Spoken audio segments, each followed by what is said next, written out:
So, hi, Gavin. How's it Hi. going? It's going good, thank you. Yeah, I'm pretty excited about everything that's happening at the moment. Yes, there's a lot to cover. We're gonna Yeah, cover those topics today in this interview. So you're a yeah, multi-instrumentalist, right? A yeah, singer, songwriter, and you also produce your music. So yeah. what was the first instrument you picked up? And then how did things go on from there to for you to become this multi-instrumentalist that you are? Well, multi-instrumentalist is a very generous description, but I think that was Napalm Records who called me that, and I Yes. thank them because that's generous. I don't play that many instruments. The first thing I picked up was a tennis racket when I was a little kid, and I used to pretend to play guitar with my Guns N' Roses and Iron Maiden. Oh, And fantastic. when I was 15, a friend of my mother's gave me a secondhand Spanish guitar. And 5 minutes after holding it and playing it, I knew this was what I wanted to do for the rest of my life. So, Yeah, that's and I'm self-taught. I play a little bit of piano, a little bit of guitar, a little bit of percussion. And the thing is, once you play guitar, you can kind of play most string instruments that are similar, like bazookas or banjos reasonably well enough for what I need to do with my songs. And when you play piano, you've got every instrument in the world at your fingertips these days through like virtual instruments. So yeah, multi instrumentalist is generous, but I can play a few things badly.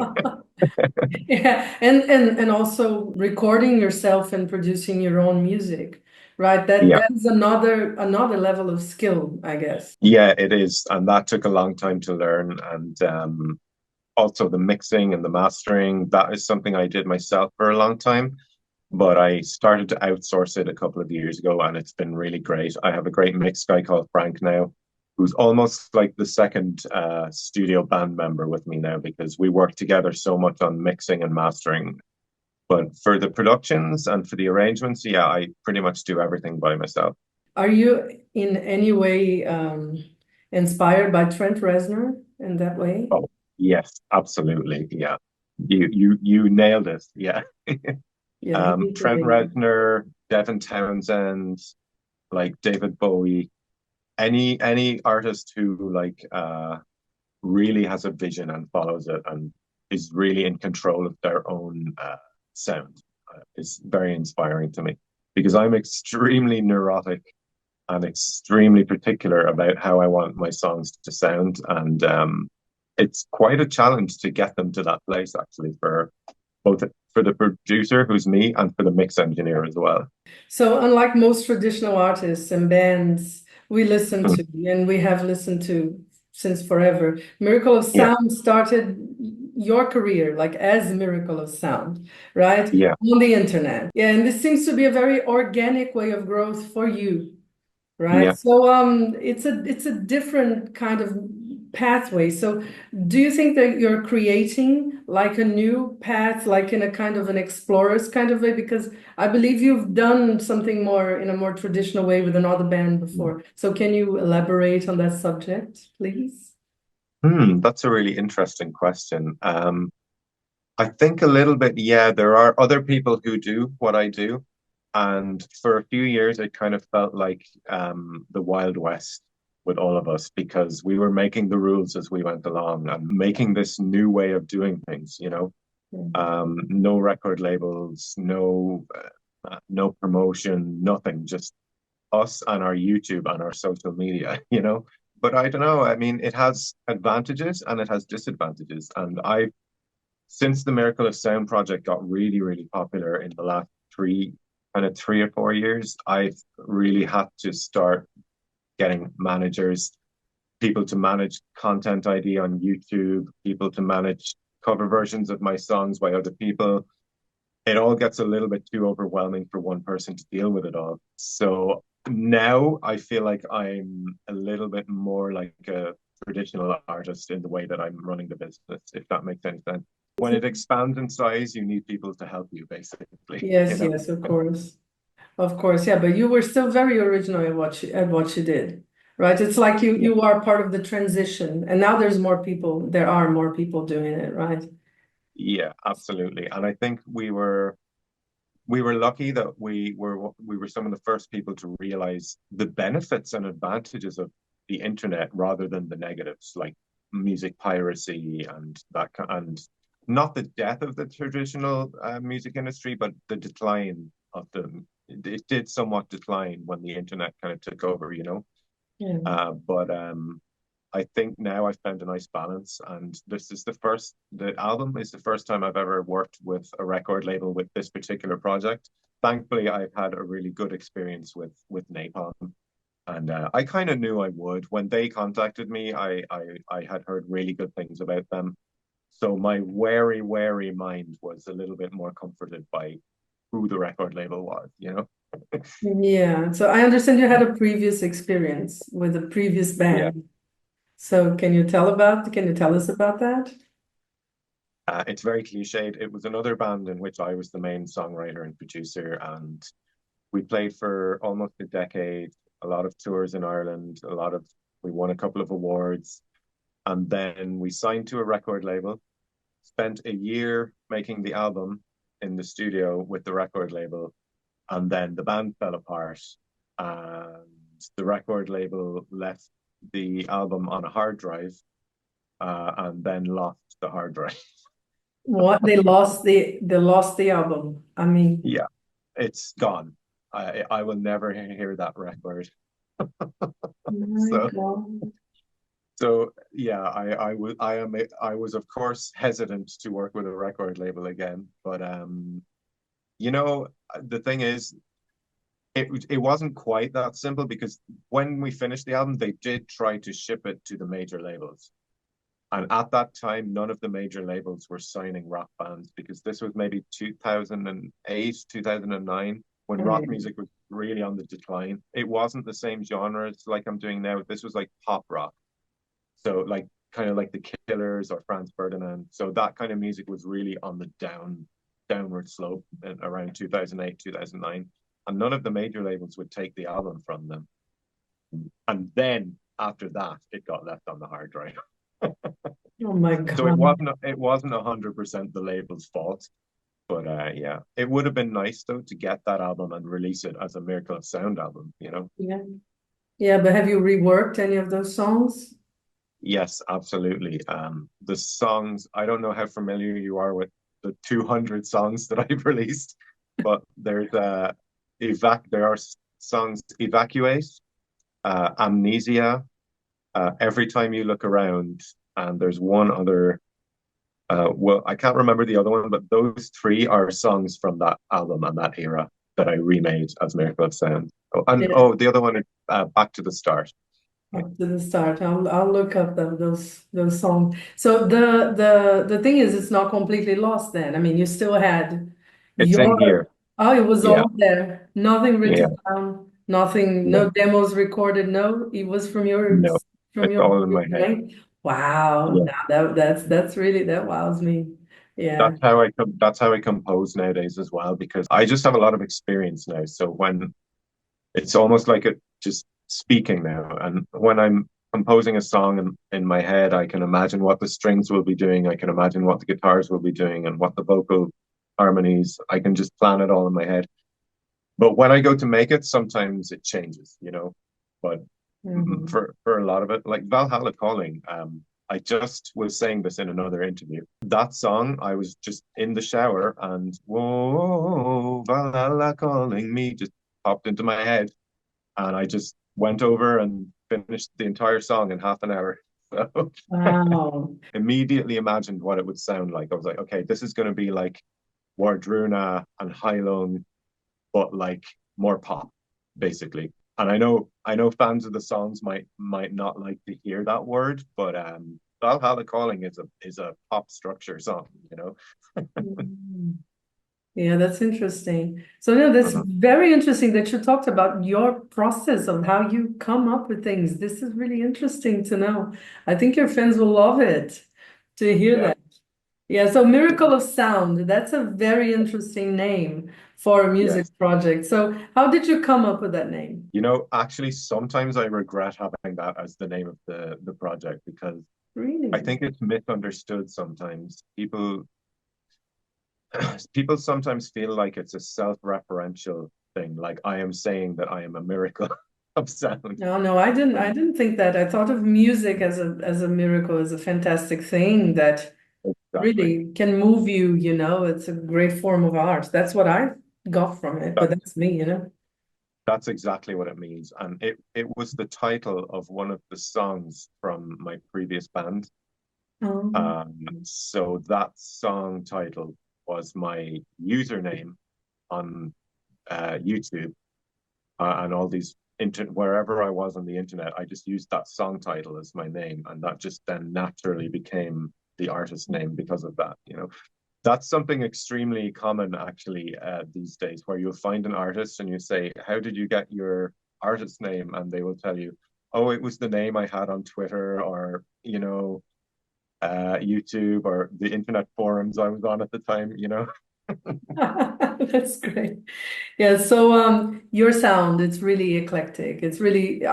I don't want to say this in a pejorative way, but it's all over the place, but as a Oh good yeah. thing. It's Right. chaos, complete chaos. Yeah. Yeah, but it's a good thing because that means Yeah. that you have this range. It's range. It's Yeah. not chaos, it's range. Yeah. Right? Sometimes even in the one song, there's like two Yeah, different I genres, noticed that. Yeah. So I'm curious to know what your musical influences are because there's such a broad array of things that you put in your music. So Like I said, like anyone who really has a strong vision for themselves, like Devin Townsend, Trent Reznor, David Bowie. I love Kate Bush. I love Bjork. It's obvious to anyone who listens to the songs. There's a big metal influence there. Like Iron Maiden, my favorite band in the whole world ever. I love Nightwish, especially like any band that's big and unapologetic and cinematic. Like you've probably noticed this, but I don't really do subtle. no, no, you don't. I'm not someone who expresses myself in a subtle way, especially not with music. So I love that kind of music that's big and unapologetically brash and makes you see things in your mind when you hear it. Like so many colors. Like a lot of the time when I'm composing, I will be seeing something and trying to turn that into a sound, particularly with the video game songs. Like I'll be imagining a landscape and thinking to myself, okay, what can I do to put this beautiful landscape into a musical version? And that's how I will then pick which instruments to use, which chords to use, which way to produce the song to kind of get that vision that's in my eyes and into someone's ears. It's hard to explain. No, but you explained it. Yeah. Right. So this is you brought up the video games. So Yeah, outside of music, we can see that yeah, your influences are all over pop culture and video yeah, games, movies, and things yeah, like that. Right. yeah. So have you ever seen an old TV show called The Art of Influence? It's old. No, It was on Bravo channel, it was this artsy channel. But it was a okay. show that spoke of how a painting inspired a composer or how a book Yeah, inspired whatever. You know, it was yeah, and it was really interesting to get the take from the artist that is living now because it was usually mm, someone that had died or whatever, you know. So yeah. so how important is borrowing ideas from other sources of art Mm. to creating something new, exciting, and still original, like what you do? I think it's really important for every creator, whether you're influenced by other musicians or whether you're influenced by outside stuff or books or movies or TV. For me, my life is a little bit boring, and I like it that way. But because I like to make such big, grandiose, unsubtle music, then singing about my own life wouldn't really work with that music. So epic stories from movies and video games are like the perfect match for that style of music, I think, you know. Yeah, And at the moment, I'm rediscovering my love of books because I didn't read for like a whole decade. Social media ate my brain, you know. And oh, this year, I got back into reading and I've read like 20 of the classic books this year. So maybe someday I'll be making songs about like Anna Karenina and Crime and Punishment and, who knows? the big ones, right? What about Lord of the Rings? It's funny you mentioned that. People often ask why there's no Lord of the Rings song. And the reason is because if I were to even start with Lord of the Rings, it couldn't be a song. It would have to be an entire concept album, like you can't just do one Lord of the Rings song, you know. Oh yeah, And I there are actually got bands dedicated to that, right? there are, yeah, Yeah. exactly. Like Blind Guardian, I think, don't they do a lot of Lord of the Rings stuff? Or am I thinking of a different band? No, I Blind think they Garden has yeah. some things dedicated to Lord of the Rings, yeah. And there's a Finnish band that only does things about Lord of the Rings. I Mm. forget their name now, but they're really good. They're I really love good. Finland, by the way. It's my favorite country in Europe. Finland is amazing, right? Yeah, I've been there 3 times, and I can't wait to go and play there next year because we have old friends who live there and who are going to come. Sorry, what was I talking? Lord of the Rings. So Lord of the someday I want to do an entire album about Lord of the Rings, but it's a long time away because the next project I'm doing is an album that's like based in Irish history and Irish mythology, and it's going to be like a dark folk metal kind of thing. Again, influenced by bands like Wardruna and Heilung, but with a much more Celtic and Irish feel instead of a Norse kind of Viking feel.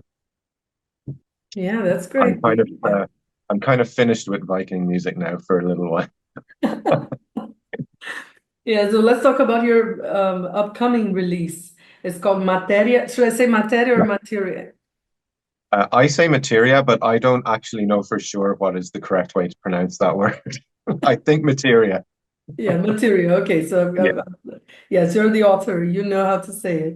yeah, So the album will be out on November 8th, right? yeah, Via yeah, Napalm Records, as you mentioned, Napalm Records before. So it's a yeah, compilation of some of the best songs you've done along the years in yeah, your internet career, right? This is for fans to know. So it's your first ever physical release, isn't yeah, it? So how yeah. excited are you about this thing? Because it must be a big deal, even though you are already a big deal on your internet career with millions of followers and millions of billions of I don't know. It's all in the 10 to the nth power, but it's amazing that it's such an important thing. It's so suitable there that you struggle to find a tangible way to express the internet success because that's literally it. The internet success, no matter what happens, you're in your studio looking at numbers on a screen. It doesn't feel you're not on record label parties, you're not touring, you're not doing anything that is tangible. And that's why having physical media now is so nice because and actually I just got it last night or the night before, and I was so happy. I got to hold my own record, and I don't know if you saw, but I put out the unboxing on social media today, and like I was genuinely excited to do it. Like my first ever Miracle of Sound album, on in a vinyl. So yeah, and it's something I can hold and touch and put on my shelf, and it's not in a computer screen. And for me, that's wonderful. And I really hope the fans that will be the same for them. That now finally I'm coming out of their phones and out of their screens and into their hands, Yeah. And also appreciating the nice cover art that is on your album. It's really beautiful, right? That to So me, beautiful. that's the more than the record itself. To me, the cover art is what gets me about records, albums like Yeah. the And physical format, the metal LP. world, the metal world is fantastic for that. And I think metal bands in particular put a lot of thought and effort into picking artists and album covers. And Napalm were great with that. They helped me to pick the artist, and Peter Salai was the artist for this. And his artwork is so beautiful for this album. I asked them when we were doing the cover, I asked them, can we avoid any metal cliche stuff like skulls, fire, blood? I asked them for something that expresses power and strength, but that's also very elegant and that has a somewhat feminine energy to it. And this is what they sent. And I couldn't believe it when I saw it. I was like, this is perfect. I could have not have imagined a more perfect expression of what I feel in my heart is my musical soul. So it's Yeah. perfect. And I hope I get to work with him again for the next album as well. So Yeah. And I'm not just biased because it's my record. I genuinely do love the artwork that much. Yeah, and it is great. So your catalog is really extensive. As you mentioned before, you have like over 200 songs, right? So I imagine it could only have been very difficult to choose which songs were going to be on the Yeah. album. So how was the curating? You acted as a curator of your own catalog. So how was that? So similar to the live set, really, really difficult. Really difficult. I mean, here's the thing. With 200 songs, no matter what you choose, someone's gonna not have their favorite on there, and including me, a lot of my favorites are not on the record. I did pick a couple of my real favorites to put on there. Maybe we'll have to do a best of part two as well, because there are so many songs that how do you even pick the best ones out of 200? And the live set and this album, the kind of approach I took was we'll pick the most obvious fan favorites, and then maybe one or two that I really love myself, just so that I can enjoy those ones. Mhm. Yeah, so I'm gonna go back to the Viking stuff that you mentioned Okay, before. There's no that's way to okay. get around the Viking stuff, especially because Yeah, you have such great songs like Valhalla Calling, and it is already a fan favorite, right? Is it your yeah, most played song online? a- absolutely. Yeah, Yeah. by quite a margin, it's the biggest song, and it's a few other people's biggest song as well. Yeah, there's a lot of covers of that one. So, I mean, Yeah. who doesn't like Viking chanting, right? I think everybody does. Mm, So yeah, there's also exactly. Skull, right? It's Skull. Yeah, still on the album, right? Yeah.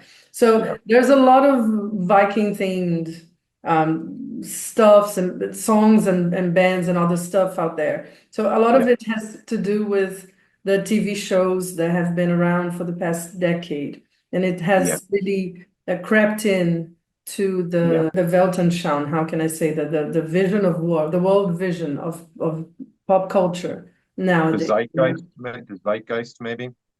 Yeah, also. Yeah. Yeah. So why do you think that Vikings and as a thematic have such an appeal to the modern audience?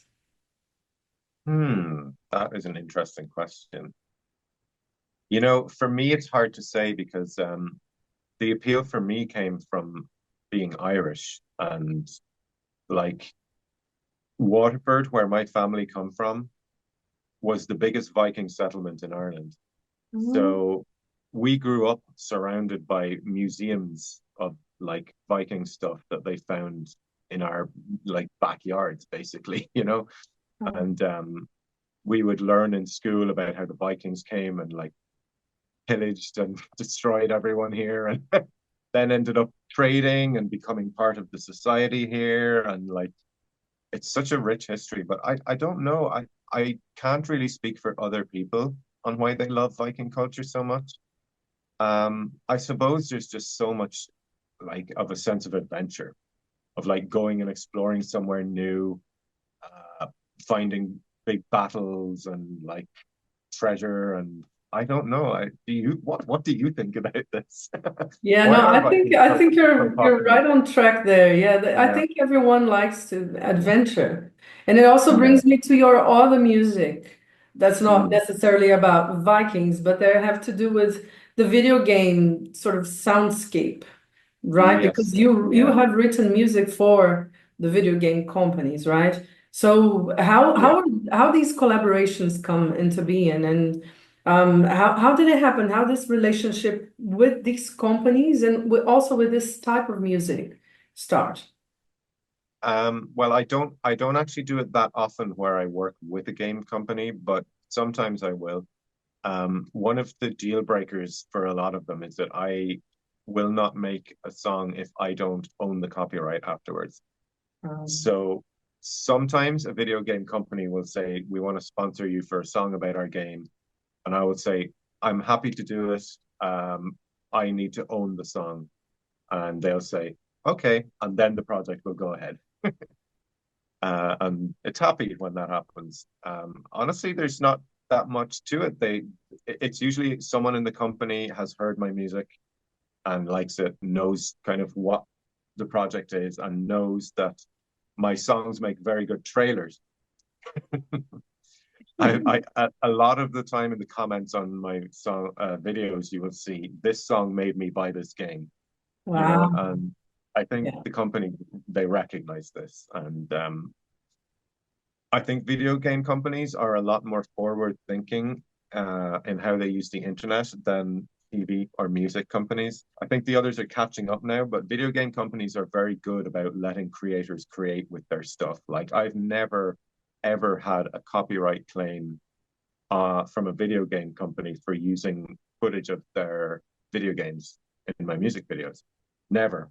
Whereas the moment you use Game of Thrones or like Breaking Bad, it's like, oh, no, we take all your money now, you know? Hmm. Um, Video game companies really understand the culture. They really understand the internet. They're really good at supporting creators who celebrate their work. Yes, and you are a very smart man to keep your copyrights. That is Yes, the best absolutely. move that I think you can do, right? Yeah, because someone was talking to me recently and they were like, "Do you ever want to just sell a song and just get more money?" And I said, "Can you imagine if I had sold Valhalla Calling for like Mm. this amount of money, how I would feel right now?" You know? Yeah. Yeah, it's like the story of the guy that invented whatever, Twitter, whatever, and then sold it and then for what, 10 million and then I don't know if it's Twitter, but that's a story. And it's Yeah, even in that film, the social network, they mentioned something like that. This yeah, guy invented this website and mm, he sold it for 10 million, but now it's worth a billion and he's almost killing yeah, himself, something exactly, like that. Yeah. exactly. So yes, keeping your copyright is the best thing you can do. Right. Yeah, and So it's also not just a money thing for me. It's very much a, how do I say this? It's an ethical thing for me as well. I just like to own my music and I like to have control over how it gets used. yeah.